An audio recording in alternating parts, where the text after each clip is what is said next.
Good morning all of you. Will start with endomembrane system today. किसकी बात करेंगे आज? एंडोमेम्ब्रेन सिस्टम मतलब सेल के अंदर जो मेम्ब्रेनल ऑर्गेनल्स हैं पर एक दूसरे से कनेक्टेड हैं, उसको बोलेंगे एंडोमेम्ब्रेनल सिस्टम।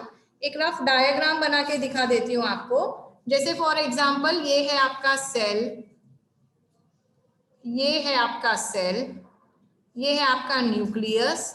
यहां से एक एंडोमेम्ब्रेन सिस्टम शुरू होगा ऐसा, जिसको आप बोलेंगे, एक मिनट, मेरा जाते थे जापान पहुंच गए चीन, ऐसा हो रहा है।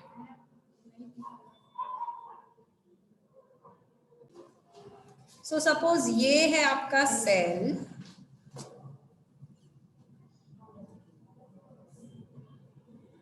इरेजर लेके इसको थोड़ा सा ठीक कर लेते हैं, पूरा ही ठीक हो गया ये। ओके, ऐसा वाला सेल बनाते हैं, ऐसा वाला सेल, ठीक है। इसके अंदर मैं बना रही हूँ न्यूक्लियस। अब यहाँ पे देखो, ये जो है ना, ये ट्यूब्यूल्स हैं, एंडोप्लाज्मिक मेम्ब्रेन के ट्यूब्यूल्स हैं। ये मैं क्या बना रही हूँ? एंडोप्लाज्मिक मेम्ब्रेन के ट्यूब्यूल्स। ऑलमोस्ट कॉन्सेंट्रिक अरेंजमेंट रहता है इसका।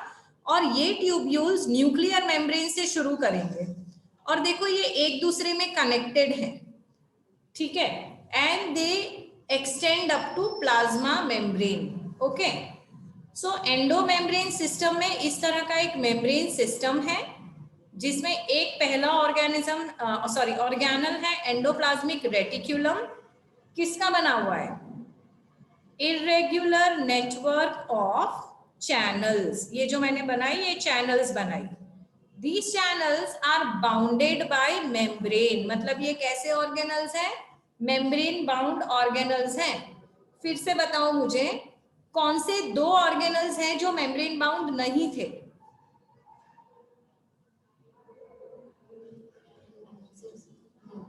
Ribosomes and centriole. Mitochondria double membrane है, क्लोरोप्लास्ट भी डबल मेम्ब्रेन है, न्यूक्लियस भी डबल मेम्ब्रेन है। प्लीज याद रखिए इस बात को, ये दोनों ऑर्गेनल्स यूकैरियोटिक सेल में भी विदाउट एनी मेम्ब्रेन है।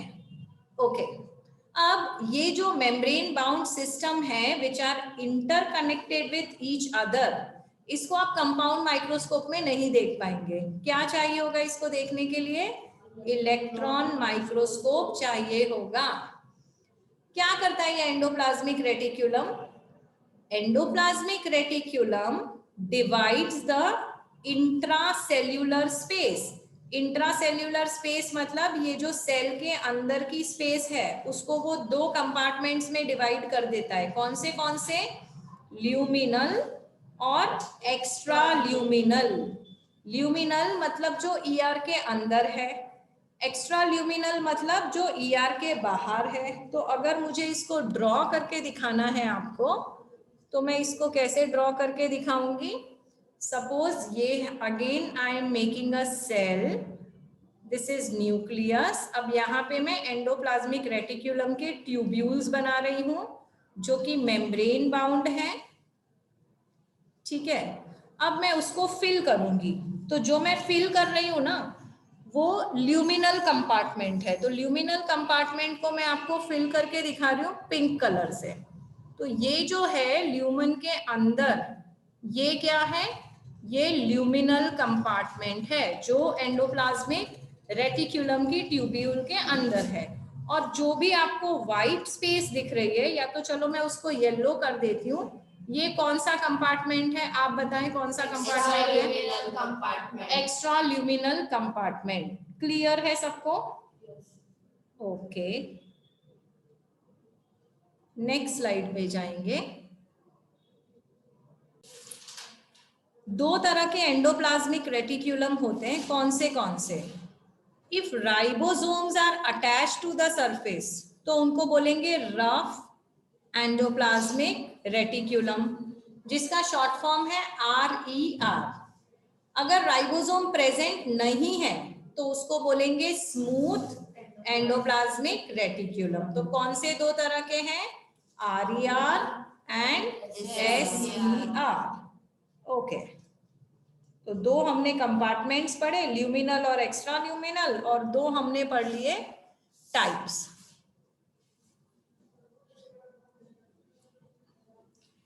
यहाँ पे देखो सिर्फ एंडोप्लाज्मिक रेटिक्यूलम दिखाया हुआ है, बहुत अच्छा डायग्राम है ये।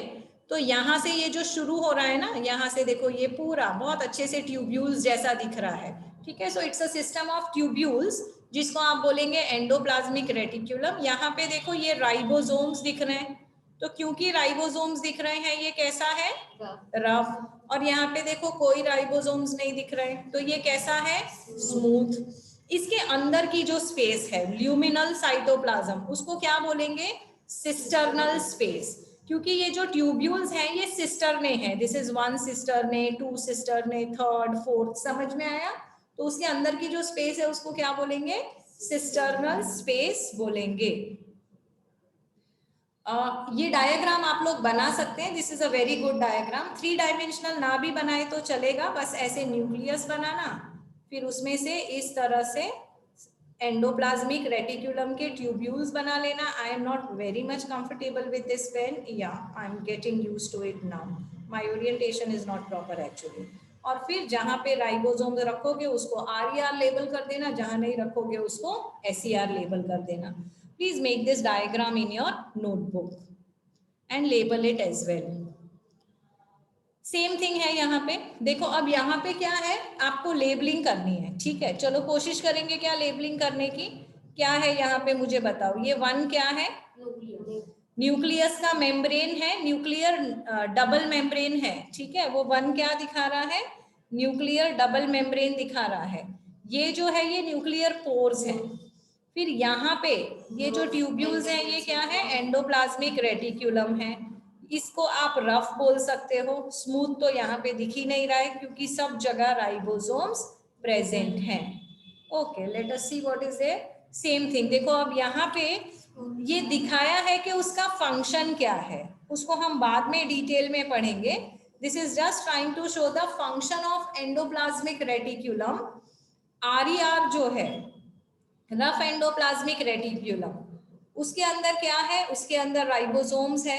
राइबोसोम का फंक्शन क्या है, प्रोटीन सिंथेसिस। तो RER का फंक्शन भी क्या हो जाएगा, protein synthesis and secretion. Secretion मतलब वो रिलीज करेंगे सेल में। SER का फंक्शन क्या हो जाएगा, लिपिड सिंथेसिस। कौन से लिपिड्स, स्टेरॉइडल हार्मोन। स्टेरॉइड का मतलब होता है जिसके अंदर बहुत कॉम्प्लेक्स वाले लिपिड्स हैं, जिनका नाम है स्टेरॉइड्स। कहाँ कहाँ होते हैं स्टेरॉइड्स, देखो जो सेक्स हार्मोन्स हैं, प्रोजेस्टेरॉन, इस्ट्रोजन, टेस्टोस्टेरोन, ये सारे स्टेरॉइड हार्मोन्स हैं, ओके।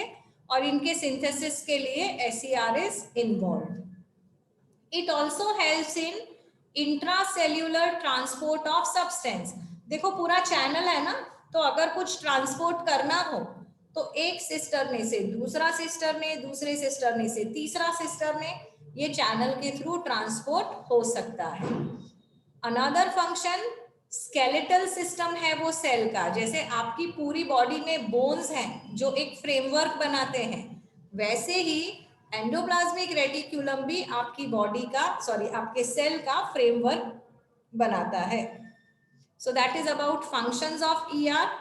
दूसरे ऑर्गेनल के बारे में पढ़ेंगे, गोल्गी अपैरेटस। नाम कैसे आया गोल्गी अपैरेटस का, इसको डिस्कवर किया कैमिलो गोल्गी ने।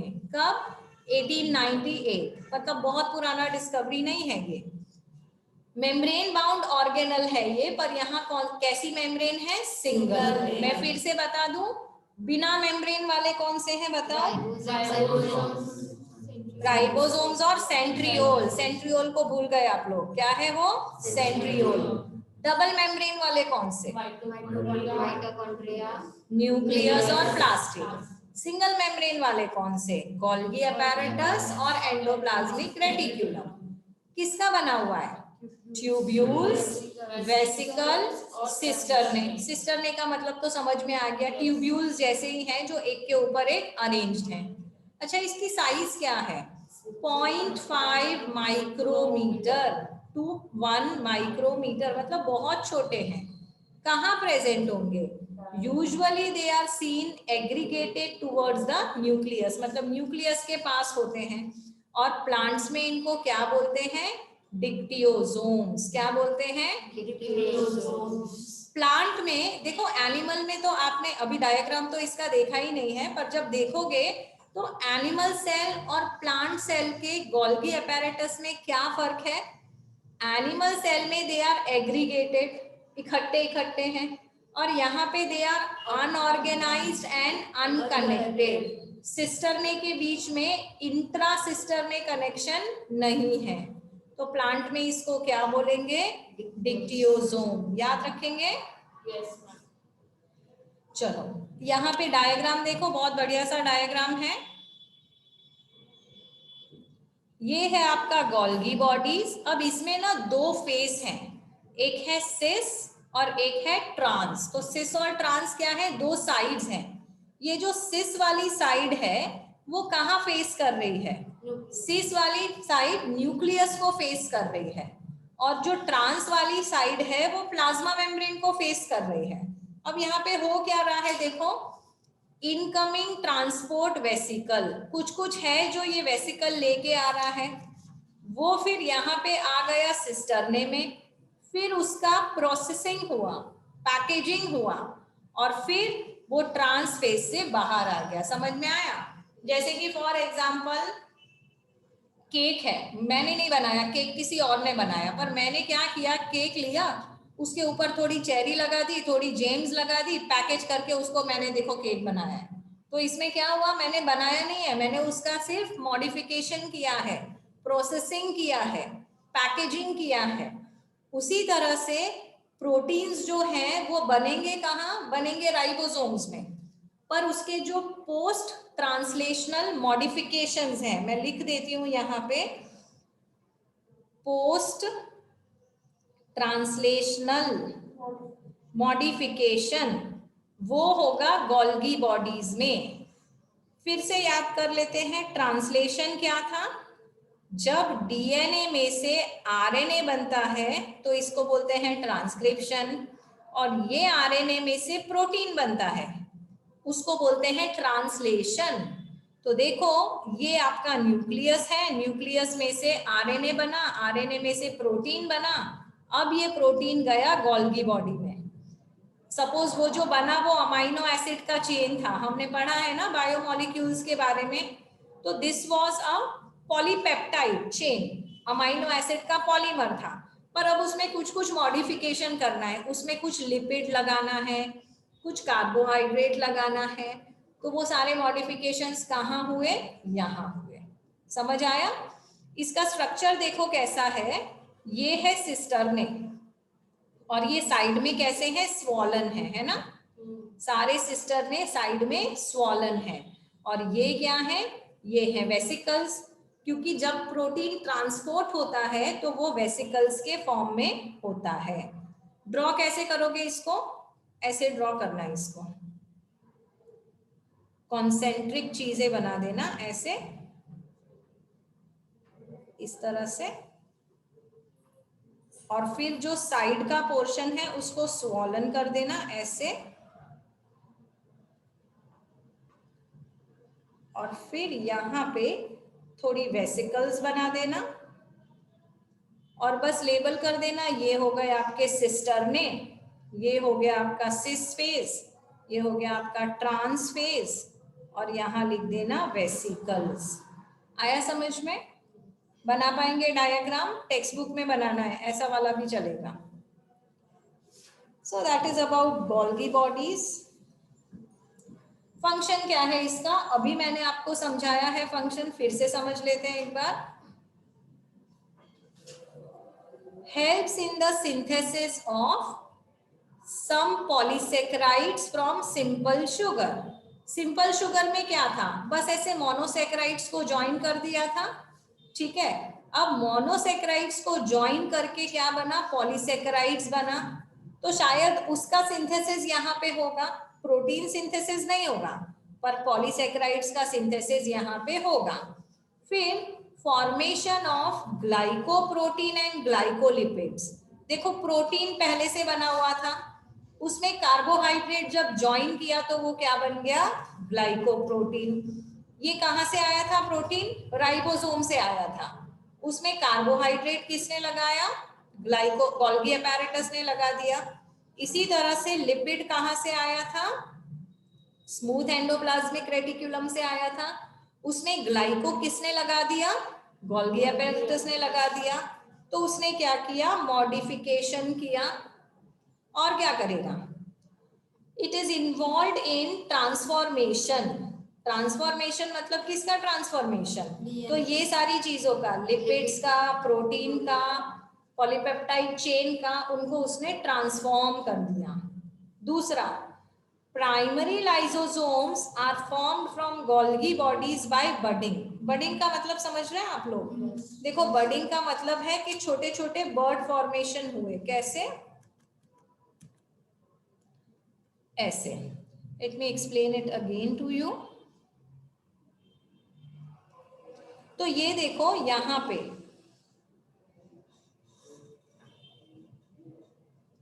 ये आपने देखा, यहां से बर्ड्स पिंच्ड आउट हुए और फिर वो अलग से बन गए, है ना। तो एक्चुअली उसमें से थोड़ा थोड़ा पिंचिंग होके बर्ड बना, फिर वो बर्ड बड़ा वेसिकल बना और फिर वो वहां से डिटैच हो गया, तो वो लाइसोसोम बन गया। समझ में आया बर्डिंग का मतलब? So they are also involved in formation of lysosome. By which process? By the process of budding. और क्या करेंगे, secretion and transport. अभी हमने बोला कि लाइसोसोम्स किससे बनते हैं, गोल्गी बॉडीज के वेसिकल्स, या तो आप सिंपली बोल सकते हैं गोल्गी बॉडीज। तो लाइसोसोम्स किसने बनाए, गोल्गी बॉडी ने बनाए। अब क्या होगा इन लाइसोसोम्स का, so lysosomes basically what are they, small sized enzyme containing vesicle. क्या है ये, एंजाइम कंटेनिंग वेसिकल, छोटी छोटी वेसिकल्स हैं जिसमें एंजाइम है और वो सिंगल मेम्ब्रेन ऑर्गेनल है। तो सिंगल मेम्ब्रेन में क्या क्या आ गया, these all are included in endomembrane system. तो अगर मैंने पूछा endo excuse me, endomembrane system में कौन से ऑर्गेनल्स प्रेजेंट हैं, तो आप बोलेंगे एंडोप्लाज्मिक रेटिक्यूलम, गोल्गी बॉडीज और लाइसोसोम। ओके, कौन सी एंजाइम प्रेजेंट है इसमें, हाइड्रोलेजेस। हाइड्रोलेज मतलब जो सब कुछ तोड़ देंगे with the help of water, तो इनको बोलते हैं हाइड्रोलेजेस। जैसे कार्बोहाइड्रेट के पॉलीमर को तोड़ दिया ग्लूकोज में, प्रोटीन के पॉलीमर को तोड़ दिया अमाइनो एसिड में, लिपिड को तोड़ दिया फैटी एसिड और ग्लिसरॉल में। तो ये है हाइड्रोलेजेस। अलग अलग तरह के हाइड्रोलेजेस हैं। जो लिपिड डाइजेशन करेंगे लाइपेजेस, जो प्रोटीन डाइजेशन करेंगे प्रोटीएजेस, और जो कार्बोहाइड्रेट डाइजेशन करेंगे क्या बोलेंगे, कार्बोहाइड्रेजेस। थोड़ा नॉमेनक्लेचर का ध्यान रखते जाइए, देखो ASE लगाते जाना है, हर एक एंजाइम के पीछे क्या लगाओगे, ASE। अब कभी कभी ऐसा हो गया कि सेल्यूलर मेटाबॉलिज्म डिस्टर्ब हो गया, या तो सेल बूढ़ा भी तो होता है ना, हमेशा उतनी एफिशिएंसी से काम नहीं करेगा। तो जब सेल बूढ़ा हो गया, सेल बीमार हो गया, उसका मेटाबॉलिज्म डिस्टर्ब हो गया, वो डैमेज हो गया, तो क्या करना पड़ेगा, अब ये सेल को यहाँ से निकालो, इसकी कोई जरूरत नहीं है, आपकी बॉडी अनवांटेड चीजें नहीं रखती है। तो कैसे निकालेंगे उसको, तो भाई लाइसोसोम बोलेगा चलो मैं अपनी कुर्बानी दे देता हूँ। तो लाइसोसोम क्या करेगा, बर्स्ट हो जाएगा। जैसे ही लाइसोसोम बर्स्ट होगा, उसमें से कौन सी एंजाइम्स रिलीज हो गई, कौन सी रिलीज हुई पढ़ो, लाइपेसेस, प्रोटीएसेस, कार्बोहाइड्रेसेस, जो भी बना था वो यही सबका तो बना था। तो जैसे ही ये एंजाइम रिलीज हुई तो पूरा का पूरा सेल डाइजेस्ट हो गया। यानी लाइसोसोम ने क्या किया, जिस सेल के अंदर था उसी को तबाह कर दिया, बर्बाद कर दिया। इसीलिए इसको क्या बोलेंगे, सुसाइडल बैग। खुद भी तो बर्बाद हुआ ना साथ में, इसीलिए ये है सुसाइडल बैग। सुसाइडल बॉम्बर्स सुने आपने, वो बॉम्ब लगा के आते हैं अपनी बॉडी के ऊपर और जहां जाते हैं वहां धमाका करते हैं, वो भी मर जाते हैं, और जो उनके आसपास के लोग हैं वो भी मर जाते हैं। So that is suicidal bag, याद रखेंगे। तो एक तो ये अपनी ही बॉडी के इनएफिशिएंट सेल्स को खराब कर देंगे, डिस्ट्रॉय कर देंगे, क्योंकि अब उनकी जरूरत नहीं है इसलिए। और क्या डिस्ट्रॉय करेंगे? Foreign materials which enter the cell. हो सकता है कुछ ऐसी चीज, टॉक्सिक चीजें आपके सेल में आ गई है जिनकी जरूरत ही नहीं है, जैसे कोई बैक्टीरिया घुस के आ गया, कोई वायरस घुस के आ गया, तो उसको क्या करना पड़ेगा? उसको डिस्ट्रॉय करना पड़ेगा, नहीं तो वो सिस्टम में गड़बड़ करेगा। So that is done by lysosomes. So basically आपको प्रोटेक्ट करते हैं lysosomes. यहाँ पे देखो, the diagram shows lysosomes. ये है आपका न्यूक्लियस, ये है आपके एंडोप्लाज्मिक रेटिकुलम, ठीक है, ये है माइटोकॉन्ड्रिया, और ये है लाइसोसोम। यहाँ पे बड़ा मैग्निफाइड स्ट्रक्चर दिखाया है। ये जो क्लाउडी चीजें दिख रही हैं ये है एंजाइम्स। आपको पता है कौन सी एंजाइम्स है, बताइए? Lipases, proteases, and carbohydrates. Together they are known as Hydrolysis. याद रखेंगे। तो फंक्शन क्या हो गया? Digestion of food within the cell. देखो दो तरह की डाइजेशन होती है। कौन सी डाइजेशन होती है? दो तरह की। अगर एक यहाँ इंट्रासेल्यूलर लिखा है तो दूसरी डाइजेशन कौन सी होगी? Extracellular. एक्स्ट्रा सेल्यूलर, जो स्टमक और इंटेस्टाइन के ल्यूमन में होगी। कहाँ होगी? ल्यूमन में होगी। लेकिन सेल के अंदर जो डाइजेशन करना है, जो अमीबा में होता है, अमीबा में इंट्रासेल्यूलर डाइजेशन होता है। कैसे? ये फूड पार्टिकल है, ये अमीबा ने स्यूडोपोडिया थ्रो किया और इसको ले लिया अंदर फूड वैक्यूल के फॉर्म में, और फिर वो जो फूड पार्टिकल लिया था वो डाइजेस्ट हो गया। कैसे डाइजेस्ट हुआ? लाइसोसोम की मदद से। और इस डाइजेशन को क्या बोलेंगे? क्योंकि ये सेल के अंदर हो रहा है, इंट्रासेल्यूलर। एग्जाम्पल है अमीबा। हमारे अंदर कौन सा डाइजेशन होता है generally? Extracellular. So we have extracellular digestion of food. पर हाँ, अगर कोई फॉरेन मटेरियल आ गया है तो उसको इंट्रासेल्यूलर लेवल पे डाइजेस्ट करेंगे। So they protect the body from bacteria, virus, any harmful pathogen. Okay, they also help in removal of worn out cell organelle. जैसे मैंने कहा ना, हर एक सेल की एक लाइफ स्पान होती है, उसके बाद उसकी एफिशिएंसी खत्म हो जाती है, तो उसको भी निकाल देंगे सिस्टम से। The next one is vacuole. ये सब सेम ही है, गोल गोल सेक जैसे स्ट्रक्चर है, कुछ ना कुछ स्टोर कर रहे हैं। सो वैक्यूल क्या है? Sac like structure. Meant for what? Function क्या है इनका? स्टोरेज। सॉलिड लिक्विड दोनों स्टोर करेंगे। एनिमल में कैसे होंगे? छोटे छोटे। प्लांट में कैसे होंगे? बड़े बड़े। और उसके अंदर क्या फिल किया है? Cell sap. सैप मतलब सॉल्यूशन, जिसमें क्या क्या है? Amino acid, water, protein, organic acid और शुगर। तो ये सब मिला के बनेगा सेल सैप। और सेल सैप कहाँ प्रेजेंट होगा? प्लांट की वैक्यूल में। क्यों प्रेजेंट है? क्योंकि वो रिजिडिटी प्रोवाइड कर रहा है ना। सो सेल सैप या तो वैक्यूल का काम क्या है? Providing turgidity and rigidity. दोनों अलग अलग शब्द हैं। रिजिडिटी मतलब स्केलेटल जैसा स्ट्रक्चर देगा। टर्जिडिटी मतलब हमेशा याद रखो बलून। बलून में पानी भर दोगे तो वो कैसा हो जाएगा? टर्जिड। पानी निकाल दोगे कैसा हो जाएगा? फ्लैसिड। अभी मैंने आपको बताया था यूनिसेल्यूलर ऑर्गेनिज्म अमीबा में लाइसोसोम क्या काम करता है? Food vacuole. सॉरी, लाइसोसोम नहीं, वैक्यूल। हाँ, वैक्यूल बनेगा, फूड वैक्यूल। बाद में वो डाइजेस्ट किससे होगा? लाइसोसोमल एंजाइम से होगा। उसमें एक और एंजाइम है जिसको बोलते हैं कॉन्ट्रैक्टाइल वैक्यूल। इसका काम क्या है? एक्सक्रीशन। कैसे? तो सपोज ये है आपका अमीबा अगेन। अब यहाँ पे ये है न्यूक्लियस और यहाँ एक वैक्यूल बन गया जिसके अंदर नाइट्रोजनस वेस्ट है। देखो, एक्सक्रीशन का मतलब होता है रिमूवल ऑफ नाइट्रोजनस वेस्ट, क्योंकि जब प्रोटीन डाइजेस्ट होते हैं तो उसमें से बहुत सारा नाइट्रोजन रिलीज होता है। वो कन्वर्ट हो जाता है या तो यूरिया में, या तो अमोनिया में, या तो यूरिक एसिड में। ये होता है ह्यूमंस में, इसलिए हम हैं यूरियोटेलिक। ये होता है फिशेस में, इसलिए फिशेस हैं एमोनोटेलिक। और ये होता है रेप्टाइल्स और बर्ड्स में, इसलिए वो है यूरिकोटेलिक। जब एक्सक्रीटरी सिस्टम वाला चैप्टर पढ़ाऊंगी तब ये पूछूंगी। अच्छा, अब ये जो नाइट्रोजनस वेस्ट है इसको निकालना बहुत जरूरी है, नहीं तो क्या होगा, सॉल्ट एंड वाटर बैलेंस बिगड़ जाएगा। सॉल्ट एंड वाटर बैलेंस को क्या कहते हैं, ऑस्मोरेगुलेशन, है ना।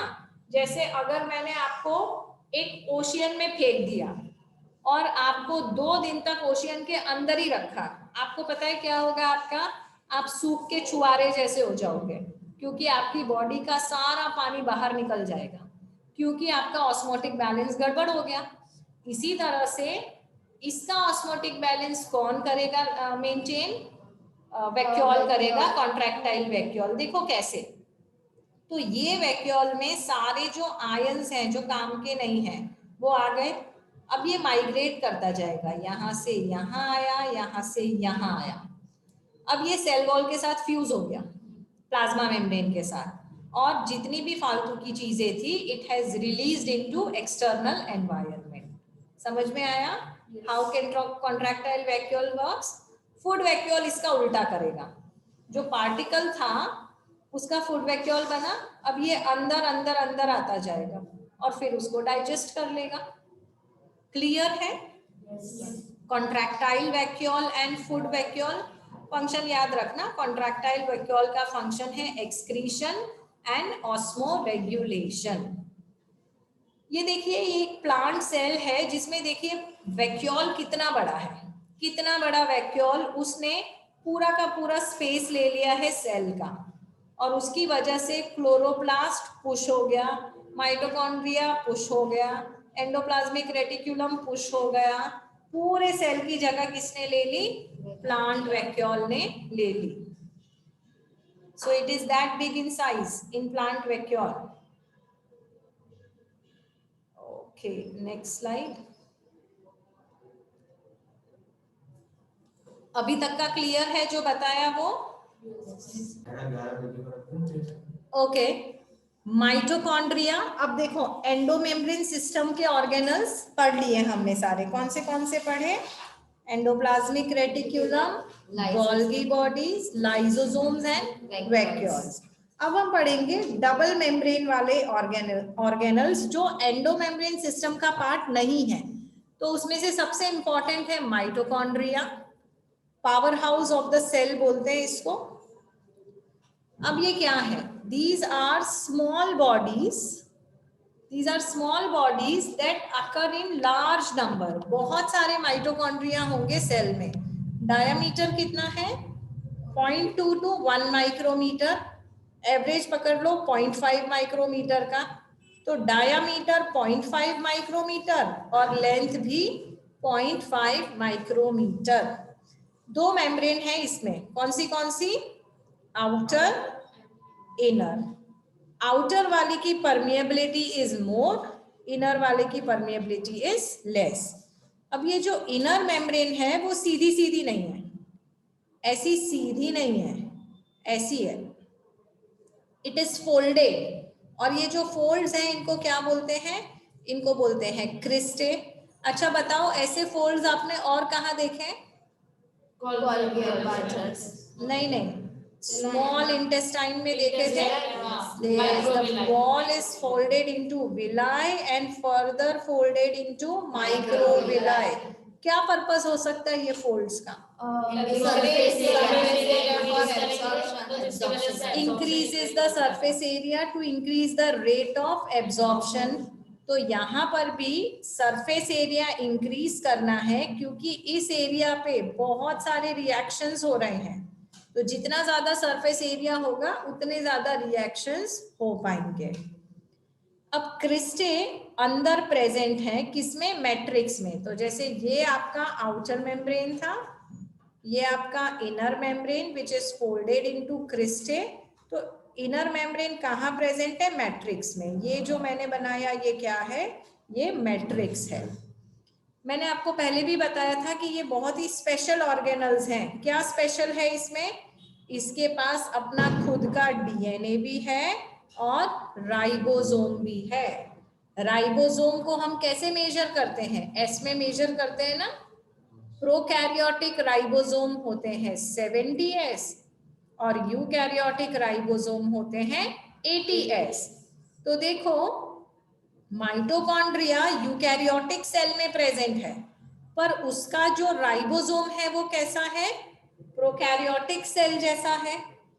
इसका मतलब ये हुआ कि हो सकता है कि सेल के अंदर पहले एक बैक्टीरिया रहता था, वही बैक्टीरिया बाद में माइटोकॉन्ड्रिया में ट्रांसफॉर्म हो गया, जिसके पास अपना खुद का डीएनए भी है और राइबोसोम भी है, जो कि 70S है।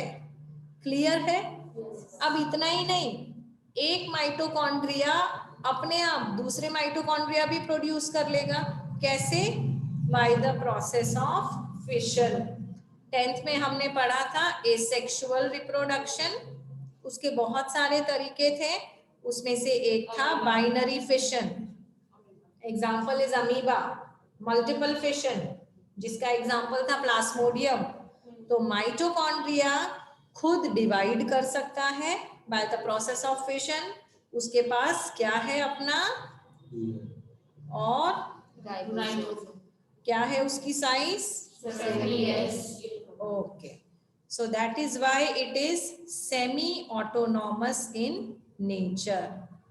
ये डायग्राम ड्रॉ करेंगे टेक्स्ट बुक में, बहुत ही सिंपल डायग्राम। चलो लेबल करते जाओ, मुझे बताते जाओ ये क्या है। सो ये वाला क्या है? ये Outer membrane. और ये फोल्डेड वाला क्या है? Inner membrane. और उसके अंदर ब्लू कलर का क्या है? Matrix. और ये फोल्ड्स को क्या बोलते हैं? Crystal. ओके, ड्रॉ कर लेना। फंक्शन क्या है माइटोकॉन्ड्रिया का?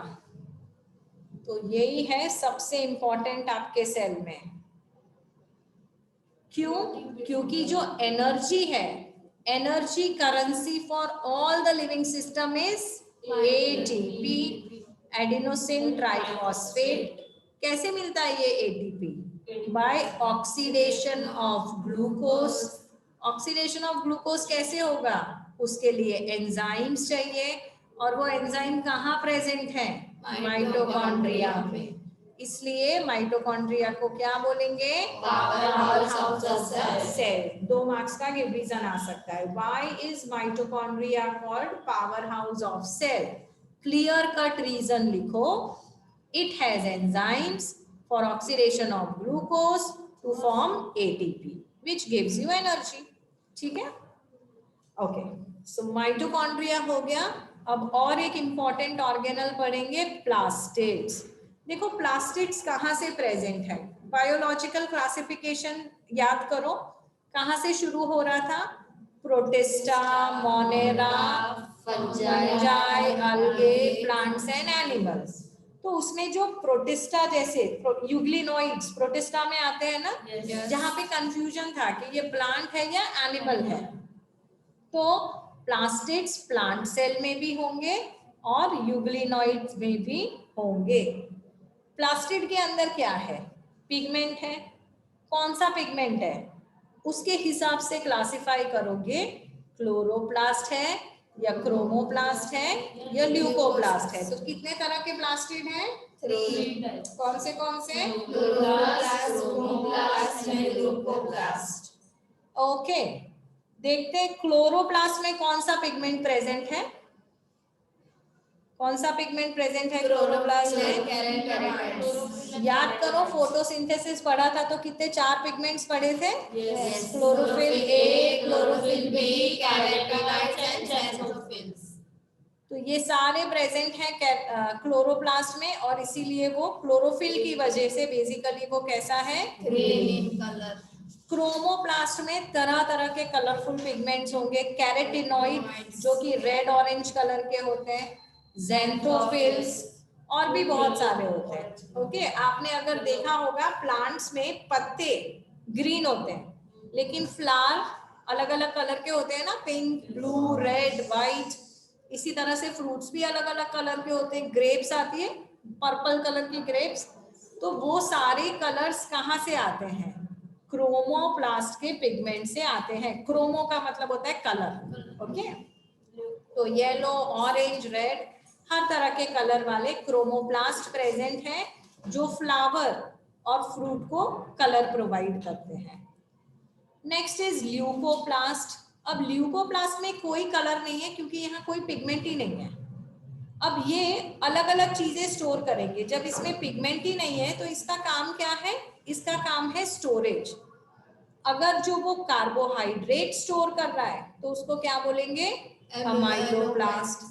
अगर वो ऑयल या फैट स्टोर कर रहा है तो उसको क्या बोलेंगे? और अगर वो प्रोटीन स्टोर कर रहा है तो उसको क्या बोलेंगे? न्यूरोप्लास्ट। याद रखेंगे।